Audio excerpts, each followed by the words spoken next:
నమస్కారం, welcome to I dream ధర్మ మార్గం కార్యక్రమానికి స్వాగతం. నేను మీ విజేత. ప్రస్తుతం మనతో పాటు ఉన్నారు బ్రహ్మశ్రీ ప్రముఖులు బ్రహ్మశ్రీ కొడగండ్ల రాధాకృష్ణ శర్మ గారు. ఇప్పుడు వారితో మాట్లాడి మరిన్ని విషయాలు తెలుసుకుందాం. మన సందేహాలన్నింటినీ కూడా నివృత్తి చేసుకునే ప్రయత్నం అయితే చేద్దాం. నమస్కారం గురుగారు. నమస్కారం గురుగారు, మనకు దసరాకి ముందు వచ్చే అమావాస్య ఏదైతే ఉందో అమావాస్య నుంచి కూడా మనకు దేవీ నవరాత్రులు ప్రారంభమవుతూ ఉంటాయి. అయితే ఈ నవరాత్రుల్ని ప్రత్యేకంగా ఒక్కొక్కరు కూడా ఒక్కొక్క నామంతో పిలుచుకుంటారు. దుర్గా నవరాత్రులు అని చెప్పి, శరణ్ నవరాత్రులు అని, శారదా నవరాత్రులు అని, ఇంకా పలు రకాల నామాలతో పిలుచుకుంటూ ఉంటారు. నిజంగా నవరాత్రులు ఎందుకు చేసుకోవాలి? వాటి విశిష్టత ఏంటి? ఎందుకు ఇన్ని రకాల పేర్లతో పిలుచుకుంటున్నాము? మామూలుగా మనకు నవరాత్రులు అనగానే అమ్మవారు ఒక్కొక్క రోజు ఒక్కొక్క రూపంగా ఆరాధిస్తామంటూ ఉంటారు. ఎందుకు ఇలా? అమ్మవారు అంతా ఆ శక్తి, ఆదిపరాశక్తి ఒక్కరే. మరి ఎందుకు ఇన్ని రూపాలుగా మనం ఆరాధించాలి? వాటి విశిష్టత గురించి తెలియజేయండి. శ్రీ గణేశాయ నమః. శ్రీమాత్రే నమః. నమోదేవ్యై మహాదేవ్యై శివాయై సతతం నమః. నమః ప్రకృత్యై భద్రాయై నియతాః ప్రణతాస్మతాం. మొత్తం జగత్తంతా నడిపించేది అమ్మ. అమ్మ లేకుండా ఏ జగత్తు లేదు, ఏ యుగము లేదు. అమ్మ గురించి చెప్పాలంటే చెప్పలేము, నిర్వచించలేము కూడా. అటువంటి అమ్మ యొక్క అనుగ్రహాన్ని పొందడం కోసమే అమ్మను పూజించడమే, అమ్మను ఉపాసన చేయడమే నవరాత్రులు. ఈ నవరాత్రులు అనేటువంటివి వసంత నవరాత్రులు ఉంటాయి. ఆషాఢ మాసంలో వచ్చేటువంటి యొక్క జగదంబ వారాహి నవరాత్రులు, ఇప్పుడు చేసేటువంటి శరణ్ నవరాత్రులు, అలాగే ధనుర్మాసంలో వచ్చేటువంటి ధనుర్మాసోత్సవాలు, విధంగా అనేక ఉత్సవాలన్నీ జరుగుతుంటాయి. నవరాత్రి అనగానే 9 సంఖ్య గుర్తొస్తుంది, మనకు తెలుస్తుంది. ఇందులో అమ్మ యొక్క ఉపాసన ముఖ్యమైనటువంటిది. అమ్మ యొక్క అనుగ్రహాన్ని పొందడం. అంతేకాకుండా వసంత ఋతువుతో ఆరంభమయ్యేటువంటి నవరాత్రులు, శరద్ ఋతువులో ఆరంభమయ్యే నవరాత్రులు. ఈ సమయం అంతా కూడా జగత్తులో అంతా కూడా రోగములు ఆరంభమవుతాయి. వాతావరణంలో మార్పు ఏర్పడి ఆ రోగములు, ఏదైతే రోగము నుండి బయటపడాలి గనక మనకు అరోగం, అనారోగ్యం అనేది మనకు పోయి ఆరోగ్యం పొందాలంటే జగదంబ ఉపాసన చేయాలి. ఆ ఉపాసన ఎప్పుడైతే చేస్తామో అమ్మవారి యొక్క అనుగ్రహము మనకు తెలియకుండా జరిగేది ఒకటి, కనిపిస్తూ జరిగేది ఒకటి. ఎందుకంటే ఇప్పుడు ఇంతకుముందు మొన్నటి వరకు జరిగినటువంటి యొక్క గణపతి నవరాత్రులు కూడా అంతే. భాద్రపద శుద్ధ చవితి నుండి అది 9 రోజులు 11 రోజులుగా కాలాన్ని బట్టి ఆ యొక్క దేశ కాలమాన పరిస్థితిని బట్టి మారుతాయి. కానీ నవరాత్రి అంటే 9 సంఖ్య. అక్కడ కూడా ఆ భగవంతుడికి, వినాయకమూర్తికి అనేక రకాల పత్రులు పుష్పాల చేత అర్చన చేసి స్వామి యొక్క నిమజ్జనం చేసే సమయంలో ఆ ద్రవ్యములన్నీ కూడా నిమజ్జనం చేసేప్పుడు అక్కడ ఉండేటువంటి ఆ నీటిలో ఉండేటువంటి ఏదైనా ఉన్నటువంటి గుణములు, దోషగుణాలన్నీ పోయి ఓషధుల ద్వారా మంచి కలుగుతుంది. అట్లా కూడా అమ్మవారి యొక్క ఉపాసన ద్వారా ఏకభుక్తము, ఒకటే పూట భోజనము, కింద శయనం, పడుకోవడము, కింద పడుకొని అమ్మవారి యొక్క చరిత్రను స్తోత్రం చేస్తూ మనస్సును ఒక ఆధీనంలో పెట్టుకుంటాం ఈ 9 రోజులు కూడా. అప్పుడు తెలియకుండానే మనలో ఒక మార్పు వచ్చేస్తుంది. ఆ మార్పు ద్వారా మొత్తం కూడా సమతుల్యం అవుతుంది. మన శరీరము, దాంతో పాటు మన గ్రామము, మన దేశము, ప్రపంచము. ఏ పూజ చేసినా ఏ చేసినా కూడా మనం కోరుకునేది లోక కళ్యాణం, జగత్తంతా క్షేమంగా ఉండాలని మనం చేసేది. అందులో మనము మిగతా పశుపక్ష్యాదుల్లా లేము. ఒక మానవ రూపం ఇచ్చి భగవంతుడు మనల్ని ఒక గొప్పగా పెట్టాడు. ఫ్లెక్సిబుల్గా మన జీవితము ఎలా అంటే అలా మలుచుకోవడానికి ఈ జన్మ ఇచ్చాడు. ఈ జన్మ రావడానికి మనం ఎన్నో మంచి చేసి వచ్చాం, పుణ్యం చేస్తేనే. దాని గురించి ఒక మాట చెప్తారు మనలో, హిందీలో 84 అంటారు, అంటే 84 లక్షలు. 84 లక్షల యొక్క జీవరాశులు అంటారు. అవన్నీ జన్మలెత్తి ఎత్తి ఎత్తి అక్కడ చేసిన మంచి ద్వారా ఈ జన్మ వచ్చింది. ఊరికే రాలే, మనకు తెలియట్లేదు. ఒక మాట రాని వాడికి మాట వస్తే ఎలా ఉంటుంది అప్పుడు తెలుస్తుంది. మాట రోజు వింటుంటే మామూలు అనిపిస్తుంది, కానీ మనం రోజు పలుకుతున్నాం. ఈ మానవ జన్మ కూడా అంతే. అనుభవిస్తుంటే దీని గురించి తెలియట్లేదు గొప్పతనం, కానీ ఈ అనుభవించి అనుభవించి అనుభవించి ఏదో ఒక రోజు తెలుసుకోవాలి. 1000 ఏళ్ళు బ్రతికినా లాభం లేదు. మనం ఉన్నంతలోనే ఈ జన్మ చాలా గొప్పది. ఇక్కడ భగవద్ ఆరాధన, అందులో ముఖ్యంగా అమ్మ గురించే చెప్పారు. ఎక్కువగా చెప్పింది అమ్మ ఆరాధన. ఈ నవరాత్రులు త్రిరాత్రి ఉత్సవం కూడా ఉంది, 3 రోజులు. అలాగే సప్తరాత్రోత్సవములను కూడా ఉంటాయి, అది తక్కువగా ఉంటుంది. తర్వాత నవరాత్రోత్సవములు 9 రోజులు, 15 రోజులు పంచదశ రాత్రోత్సవములు. పంచదశ అంటే 15. అది శాక్తేయులు పాదుకాంత దీక్ష, అమ్మవారి ఉపాసన చేసే చాలా గొప్ప దీక్షగా ఉండేటువంటి వాళ్ళు చేస్తుంటారు. దాన్ని పాదుకాంత దీక్ష అంటారు, షోడశి అని అమ్మవారి ఉపాసనలో. అది 15 రోజులు చేస్తారు. ఈ చేయడం ద్వారా మన శరీరము ఆరోగ్యంగా ఉంటుంది ముందు. అలాగే పశుపక్ష్యాదులు క్షేమంగా ఉంటాయి. మనము చేసేటువంటి ప్రార్థన ద్వారా, భగవద్ ఆరాధన ద్వారా అమ్మవారి యొక్క అనుగ్రహం కలిగి, ఎందుకంటే అందరం మామూలు మాటగా కూడా చెప్తాం, అమ్మ దయ ఉంటే అన్నీ ఉన్నట్టు. ఎందుకంటే అమ్మ తనకు 5 పిల్లలున్నా, ఒక్కరున్నా అందరిని సమానంగా చూస్తుంది. ఒక పెద్ద గొప్ప స్థాయిలో ఉన్న కొడుకు ఉండొచ్చు, ఇంట్లో అసలు నడవలేని స్థితిలో ఉన్నా కొంచెం వీడిని ఎక్కువ చూస్తుంది, కొంచెం వీడికి స్థితి లేదని. కానీ మనస్సులో ప్రేమ మాత్రం అందరి మీద ఒకటే ఉంటుంది. కనుక చరాచర జగత్తులో ఉన్నటువంటి అన్ని ప్రాణుల పైన అమ్మ అనుగ్రహము, మన ఇంట్లో ఉండే అమ్మ ఎలా ఉంటుందో అలాగే ఉంటుంది. ఆ అమ్మ ఒకచోట భార్యగా ఉంటుంది, ఒకచోట తల్లిగా ఉంటుంది, ఒకచోట చెల్లిగా ఉంటుంది, ఒకచోట అక్కగా ఉంటుంది, ఇంకా అత్త, మేనత్త, అమ్మమ్మ, నానమ్మ. ఎలాగైతే ఈ అమ్మ మన ఇంట్లో ఉండే అమ్మ ఇన్ని పాత్రలు పోషించిందంటే మొత్తం జగత్కారిణి ఆ జగదంబ ఎన్ని పాత్రలు పోషిస్తుంది. అందుగురించి అనేక రూపాల్లో అమ్మవారిని అర్చన చేస్తూ ఉంటాము. అందుగురించి ఆ జగదంబను పెద్దవాళ్ళు దేవీ భాగవతంలో కానీ మహాత్ములందరూ చెప్పిన మాట, అమ్మవారికి నవదుర్గలుగా చేశారు. నవదుర్గ అంటే దుర్గా అనగానే కేవలము అమ్మవారు పార్వతి, భద్రకాళి, కామాక్షి, మీనాక్షి, ఎల్లమ్మ, పోచమ్మ అనే కాదు, త్రిమూర్త్యాత్మకంగా ఉంటుంది అమ్మ. మహాకాళి, మహాలక్ష్మి, మహాసరస్వతి, త్రిమూర్త్యాత్మక స్వరూపిణి అమ్మ. అంటే ఈ 3 ఆత్మలు కలిసిన ఒక స్వరూపం అంటారా? త్రిశక్తి అనొచ్చు దాన్ని కూడా.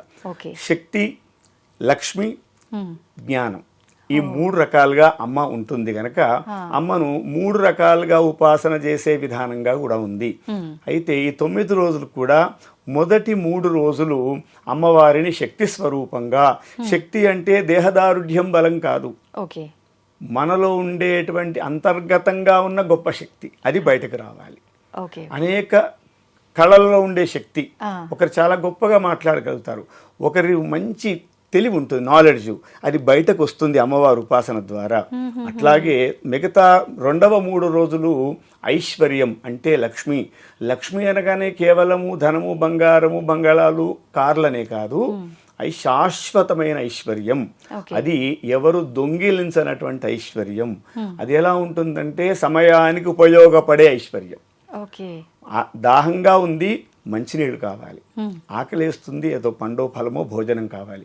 ఆ సమయంలో శరీరం అంతా బంగారం ఉంది, మన దగ్గర బ్యాగులలో డబ్బులు బోల్డ్ ఉన్నాయి, తినలేం, చాలా విలువ గలవి కానీ తినలేం. ఆ సమయానికి కొంచెం మంచినీళ్ళు ఇస్తే చాలు. అలాంటి లక్ష్మి మనకు సంప్రాప్తిస్తుంది అమ్మవారి ఉపాసన ద్వారా. 3వ రకంగా చేసేటువంటిది సరస్వతి అంటాము. దాన్ని జ్ఞానము, బుద్ధి. బుద్ధి ఎప్పుడు అవసరము? ఎప్పటికీ అవసరం. అంతే. చదువు అయిపోయిందా అంటే అయిపోయిందంటాం, ఎక్కడైపోతుంది? చదువు ఎప్పుడు అయిపోతుంది? యావజ్జీవనం మనం ఉన్నంత కాలం చదువుకుంటూనే ఉండాలి. అనేక విషయాలు తెలుసుకోవడం, ఒక్కొక్క విషయంలో ఒక పరిజ్ఞానంలో ఒకరు ముందుగా ఉంటారు. అందరిది మనం సాధించలేకపోవచ్చు, కానీ తెలుసుకోవడం మంచిది. ఇంట్లో అమ్మ వంట చేసేప్పుడు కూడా జ్ఞానం ఉపయోగిస్తేనే ఆ అమృతం అవుతుంది. ఆ క్షణంలో అమ్మ మనస్సు ఈ చేసే పదార్థము అమృతం కావాలి, నా పిల్లలందరికీ ఇది చక్కగా మృష్టాన్నం కావాలనే భావనతో చేస్తేనే ఆ అనుగ్రహం కలుగుతుంది. కనుక అటువంటి ఈ ఉత్సవములు, నవరాత్రి ఉత్సవములంతా కూడా అమ్మ ప్రధానంగానే చేస్తుంటాం. అమ్మను ఆరాధించినా అక్కడ నవగ్రహాలందరూ వస్తారు, బ్రహ్మ విష్ణు మహేశ్వరులు వస్తారు, గణపతి వస్తారు, శక్తి వస్తుంది, అన్ని వస్తాయి, శాక్తేయులు వస్తారు, కుమారస్వామి వస్తారు. కానీ వాళ్ళు ఉపదేవతలుగా ఉంటారు. మొత్తంగా దేవతగా ఉండేది అమ్మవారు. మొత్తానికి ఇంత ఆంతర్యం దాగి ఉంది ఈ పూజల వెనక, మనకి నవరాత్రుల వెనక. అయితే గురుగారు, ముఖ్యంగా చాలా మంది చెప్తూ ఉంటారు కదా, అమ్మవారు ఒక్కొక్క రోజు ఒక్కొక్క రూపంగా ఎలా ఆరాధిస్తుంటామో రూపానికి తగ్గట్టుగా రంగు ఎంచుకోవాల్సి ఉంటుంది. అమ్మవారికి అలంకరించే వస్త్రాలైతేనేంటి, పుష్పాలైతే ఏంటి, ప్రతి ఒక్కటి కూడా అంటుంటారు కదా, అలా అవన్నీ చూసుకోవాలంటారా? అమ్మవారిని ముఖ్యంగా 9 రూపాల్లో చెప్పినప్పుడు ప్రథమం శైలపుత్రీచ, ద్వితీయం బ్రహ్మచారిణి, తృతీయం చంద్రఘంటేతి, కూష్మాండేతి చతుర్థకం, పంచమం స్కందమాతేతి, షష్ఠం కాత్యాయనీతి చ, సప్తమం కాళరాత్రీతి, మహాగౌరీతి చాష్టమం, నవమం సిద్ధిధాత్రీ చ, నవదుర్గా ప్రకీర్తితా అని మనకు పెద్దవాళ్ళు చెప్పారు. ఇది మార్కండేయ పురాణంలో కూడా చెప్పినటువంటి మాట. దీంట్లో అమ్మవారిని 9 రూపములుగా 9 దుర్గలుగా, నవదుర్గలుగా చెప్పారు. శైలపుత్రి, బ్రహ్మచారిణి, చంద్రగంట, కూష్మాండ, స్కందమాత, కాళరాత్రి, మహాగౌరి, కాత్యాయని, కాళరాత్రి, మహాగౌరి, సిద్ధిధాత్రి అని 9 రూపములుగా మనకు నిజానికి చాలా చోట్ల శక్తిపీఠాల్లో ఇలాగే చేస్తారు. కొన్ని దేవాలయాల్లో విజయవాడ కనకదుర్గ ఉంది అమ్మవారు. ఆ అమ్మవారిని ప్రధానంగా చేసుకొని అక్కడ ఒకరోజు ఒక్కొక్క దేవతగా చేస్తారు. అదొక సాంప్రదాయంలో ఉంది. అలా చేయడం ఒక సాంప్రదాయం. కానీ పూర్వ సాంప్రదాయము కొన్ని చోట్ల ఎలా ఉందంటే ఇలా శైలపుత్రి దుర్గా, బ్రహ్మచారిణి దుర్గా, కూష్మాండ దుర్గా, చంద్రఘంటా దుర్గా, కాత్యాయని దుర్గా, కాళరాత్రి, మహాగౌరి, సిద్ధిధాత్రి, ఇలా 9 రకాలుగా ఈ దేవతలందరినీ కూడా ఆవాహన చేస్తూ ఆయా తిథిని బట్టి, ఎందుకంటే నవరాత్రులన్నీ కూడా పాడ్యం నుండి ఆరంభమై నవమి వరకు వస్తాయి. పాడ్యమి రోజు హస్తా నక్షత్రంతో ఆరంభం, దసరా వచ్చేసరికి శ్రవణ నక్షత్రంతో అమ్మవారి విజయాన్ని సంప్రాప్తించినట్టుగా మొత్తం కూడా మనకు ఉత్తరాషాఢ నక్షత్రం వరకు, హస్త నుండి ఉత్తరాషాఢ వరకు 9 రోజులు అవుతాయి. హస్త, చిత్త, స్వాతి, విశాఖ, అనురాధ, జ్యేష్ఠ, మూల, పూర్వాషాఢ, ఉత్తరాషాఢ. ఉత్తరాషాఢతో సమాప్తం నవమి, మహర్నవమిగా. ఇందులో మీరు అడిగినట్టుగా అనేక రకముల వస్త్రములు, రంగులు, పదార్థములు అని మన భావనతో మనము చేసేవే. దీనికి ప్రత్యేకించి ఈరోజు ఈ రంగే కట్టాలి, ఈ కలర్ శారీ అమ్మవారికి కట్టాలి, ఇదే నివేదన అని చెప్పలేరు ఎక్కడ. అయినా కూడా మనకు సాంప్రదాయంగా ఆయా దేవాలయాన్ని బట్టి, ఆ పీఠాన్ని బట్టి వాళ్ళ పెద్దవాళ్ళు నిర్ణయించారు కొన్ని ఆచారంగా. అయితే ఇక్కడ ఏది చెప్పినా కూడా ముఖ్యంగా అమ్మవారికి శ్వేత వస్త్రము, తెలుపు రంగు, తెలుపు అంటే ప్రత్యక్షంగా తెలుపు, చిన్న బార్డర్గా ఏదైనా పసుపు రంగు దాంట్లో పెట్టేట్టుగా పసుపు రంగు, ఎరుపు రంగు, నీలవర్ణము, తర్వాత ఆరెంజ్ రంగు, నారింజ రంగు, తర్వాత పచ్చ రంగు, గ్రీన్గా, ఇలాంటి అనేక రకాల వస్త్రములు చెప్పారు. అది ప్రతిరోజు ఒకే రంగు ఉండకూడదని మార్చుకోవడం. అలాగే నైవేద్య ద్రవ్యములు కూడా అంతే. ఎందుకంటే లలితా సహస్రనామాల్లో చాలా చోట్ల వస్తుంది దధ్యాన్న, తర్వాత గుడాన్న ప్రీత మానస, ముద్గౌదన సక్తచిత్త, యాకిన్యంబా స్వరూపిణి. ముద్గౌదనం అంటే పొంగలి అంటారు దాన్ని పెసరపప్పుతో చేసే ద్రవ్యము, పాయసంతో చేసే ద్రవ్యము, తర్వాత బూరెలు, గారెలు, ఇవన్నీ నివేదన చేస్తే రోజు అన్నీ ఒక్కొక్క రోజు ఒకటి పెట్టినట్టుగా. అందు గురించని తెలంగాణ ప్రాంతంలో బతుకమ్మ అని సద్దుల బతుకమ్మ అంటారు. అనేక రకముల సద్దులు, సద్ది అంటే పులిహోర, అనేక రకాల చిత్రాన్నములన్నీ చేసి అనేక రకాలుగా చేస్తారు. అలాగే ఒక్కొక్క ప్రాంతంలో ఒక రకమైనటువంటి నివేదనలు ఉండడం ద్వారా అన్ని 9 రోజులు సరిపోయేట్టుగా ఒక రోజే అన్ని చేస్తే బాగుండదని అమ్మవారికి విశేషంగా ఈ ద్రవ్యాలన్నీ చెప్పారు. అలాగే పుష్పములు కూడా అమ్మవారికి అనేక రకాల పుష్పాలన్నీ చెప్పారు. అంటే సృష్టిలో, జగత్తులో దొరికేటువంటి అన్ని పుష్పములు అమ్మవారికి యోగ్యమైనవే. ఎందుకంటే ఇది చిన్న మాట ఉంటుంది. ఒక పదార్థము మనకు మన పెద్దవాళ్ళు చిన్న పిల్లలకి ఎవరైనా తెచ్చిస్తే అందులో వాడు తింటూ మనకు కొంచెం ఇస్తాడు. ఒక్కోసారి వాడు కూడా అడిగి తీస్తాడు. ఎలా అనుకుంటాడు వాడు, నేను తెచ్చాను, ఇది నాదే అనుకుంటాడు. తెచ్చింది వాడు కాదు. ఇస్తూ ఆ చిన్నది ఇస్తాడు, మొత్తం ఇవ్వడు. ఇస్తే అమ్మ కానీ నాన్న కానీ ఇంకా పెద్దవాళ్ళు ఎవరైనా చాలా సంతోషపడతారు. నేను తెచ్చింది నాకు ఇచ్చినాం అనుకోరు వాళ్ళు. నీకు ఇచ్చే గుణం ఉంది అని భావనతో ఆనందపడతారు. అలాగే జగత్తులో మనని సృష్టించి మనకంటే వస్తువులని భగవంతుడు ముందే సృష్టించి పెట్టాడు. మనం అనుభవిస్తూ వాళ్ళకి ఇచ్చేవి కొంచెమే. మనం పెద్ద గృహం కట్టుకుంటాం, దేవుడికి చిన్నగా ఉంటుంది. మనం ఎక్కువ అనుభవిస్తాం, భగవంతుడి కొంచెమే.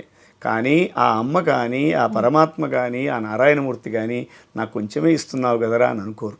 ఆ కొంచెమైనా చాలు భక్తితో ఇవ్వు, ప్రేమతో అనుకుంటారు, కృతజ్ఞతతో ఇవ్వు.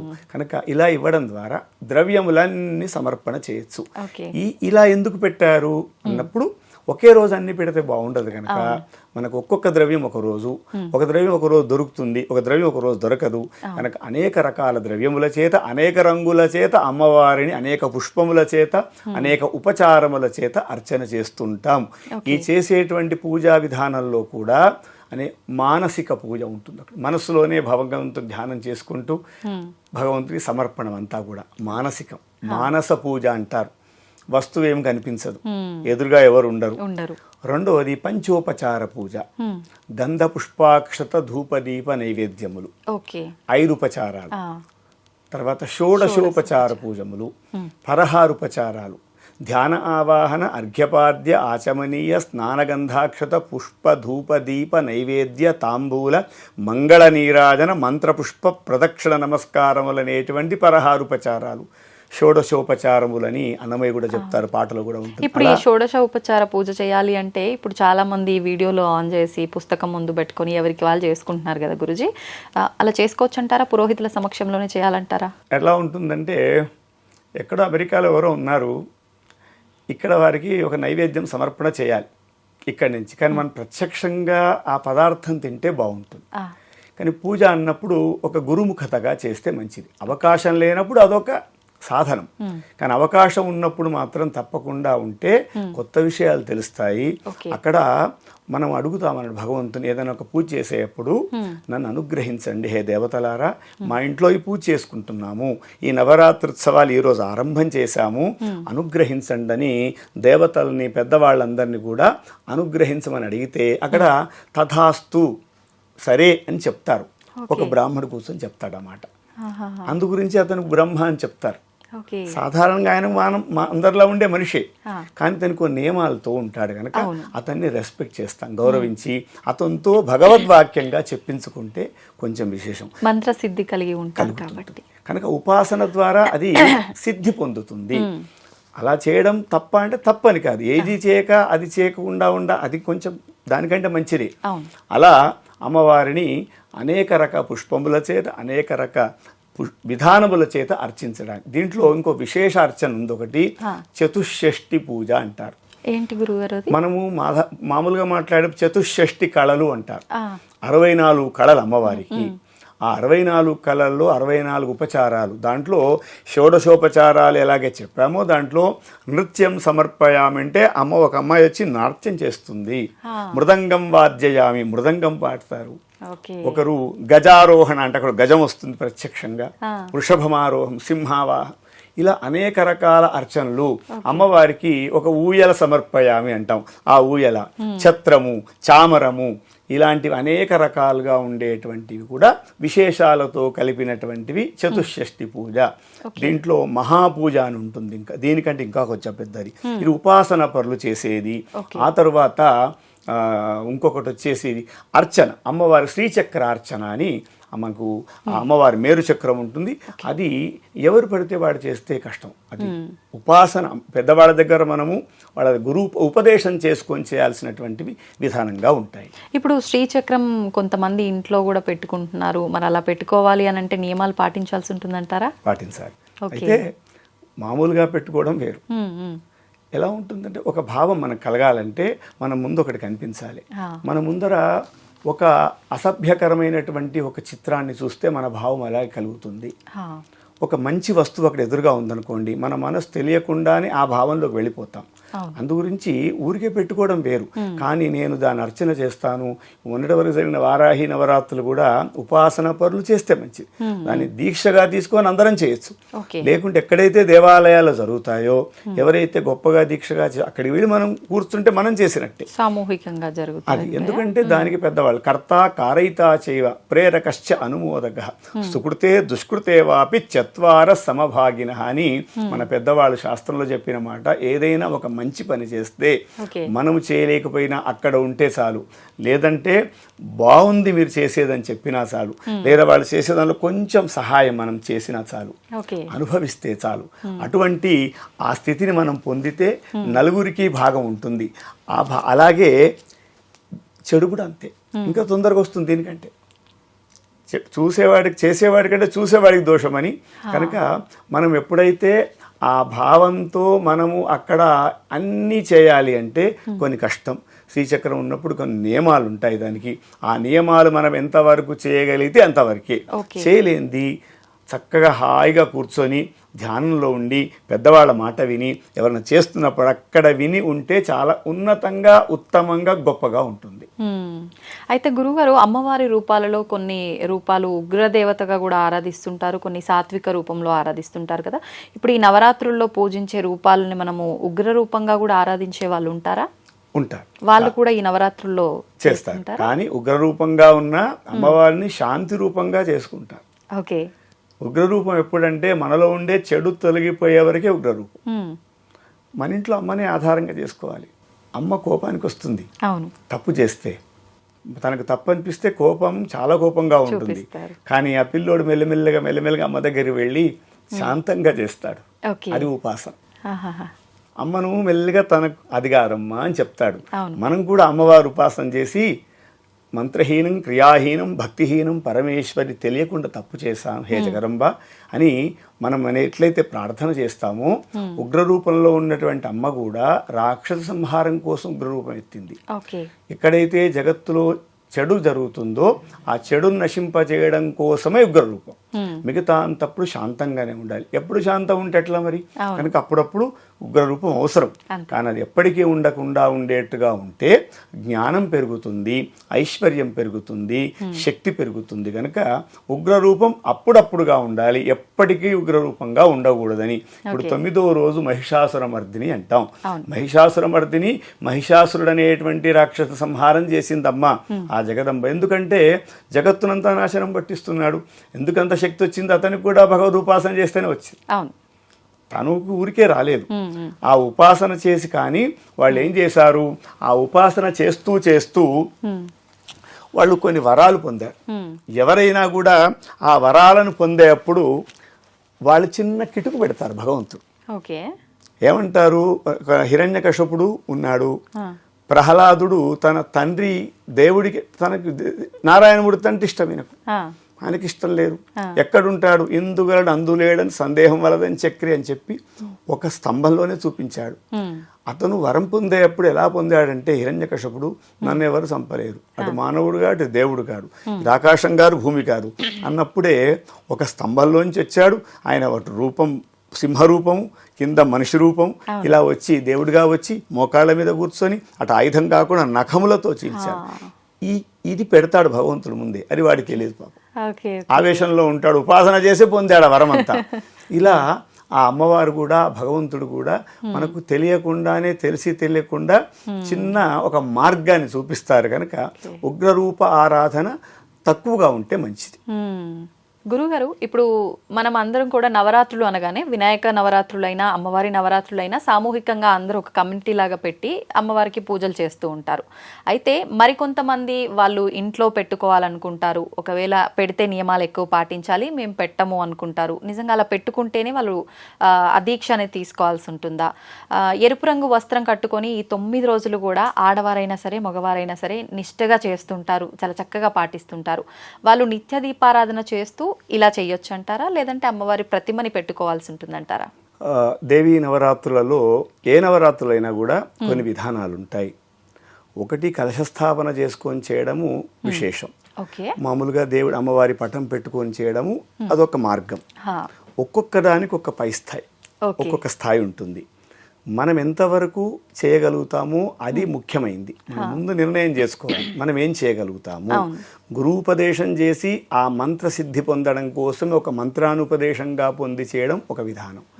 లేదు, ఇంకొక మాట చెప్తాం మనందరం కూడా, ప్రతి అక్షరం మంత్రమే, మాటే మంత్రం, ప్రతి అక్షరం మంత్రమే.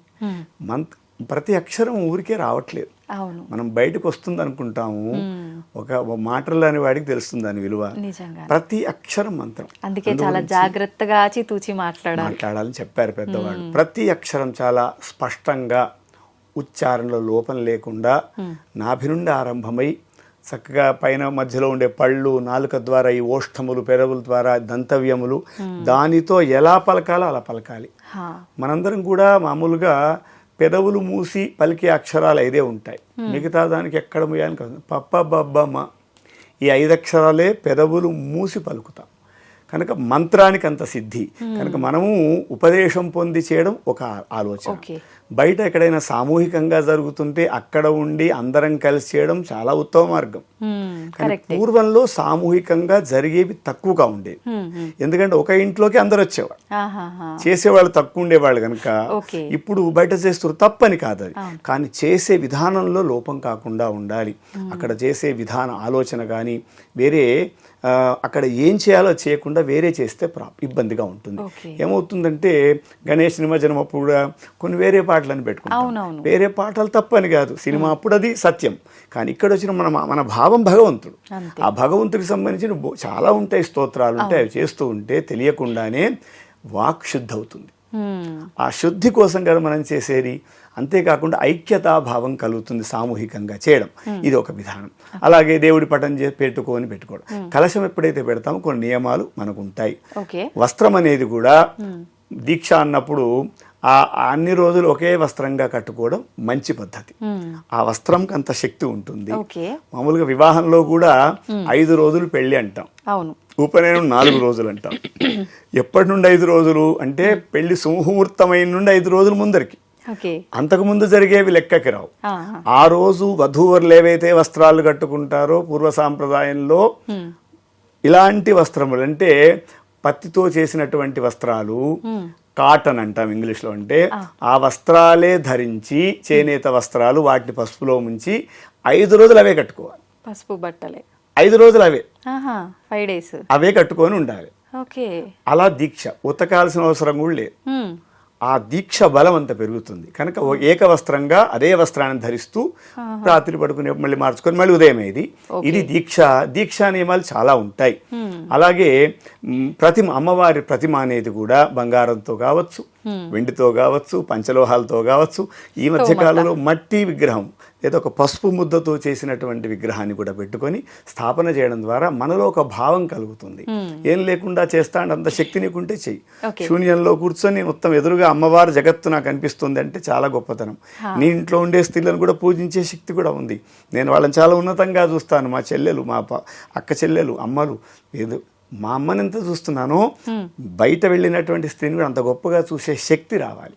అందు గురించే అమ్మను ఉపాసన చేసే శక్తి మన ఇంట్లో నేర్పించాలి పిల్లలకు కూడా. అందుగురించి అందరం వినే మాట ఒక, ఎత్ర నార్యస్తు పూజ్యంతే రమంతే తత్ర దేవతాః అని ఒక మాట ఉంటుంది. ఎక్కడైతే స్త్రీలు పూజింపబడతారో అక్కడ జగత్తులో దేవతలందరూ ఉంటారు. నిజంగా ఈ ఒక్క పద్యాన్ని గనక మైండ్లో పెట్టుకుంటే ఇప్పుడు జరిగే ఇలాంటి అరాచకాలు అసలు జరగటం అనేదే ఉండదు గురువుగారు. సత్యం అండి, ఉండదు. కానీ ఆ భావం రావాలి పిల్లలకి తెలియకుండా. మనము సాంకేతిక విజ్ఞానంలో వెళుతున్నా, మనము ఎంత ముందరికి వెళుతున్నా, యూట్యూబ్లు చూస్తున్నా మంచి చాలా ఉంది మంచి విషయాలు చాలా ఉన్నాయి.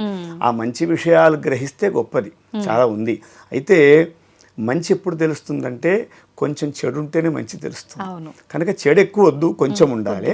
అవి రెండు పక్కపక్కే ఉంటాయి. నువ్వు ఎంచుకునే విధానంలో ఉంది, మనం వెతుక్కోవాలి, దొరుకుతుంది.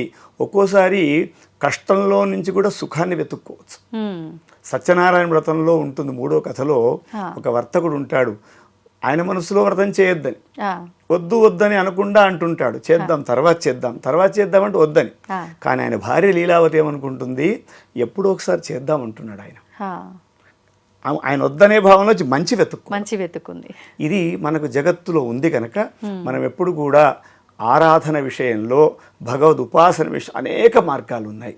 నీకేం చేయలేకపోతే ఎవరైనా చేస్తుంటే వెళ్ళి అక్కడ కూర్చో, విను, నీకు అక్కడి మార్గం వస్తుంది అని మన పెద్దవాళ్ళందరూ కూడా చెప్పారు. ఓకే, సంతోషం గురుగారు. నిజంగా చాలా మంచి విషయాలు తెలుసుకున్నాము మీ ద్వారా ఈ వీడియోలో. మనం ఇందాక అమ్మవారి రూపాలు ఒక్కొక్క రోజు ఒక్కొక్క రూపం అని మీరు ఒక పద్యం కూడా చదివి చెప్పారు కదా, అసలు ఏంటి ఏ రోజు ఏ అమ్మవారు డీటెయిల్గా మరొక వీడియోలో మాట్లాడుకుందాం గురుగారు. ధన్యవాదాలు. నమస్కారం.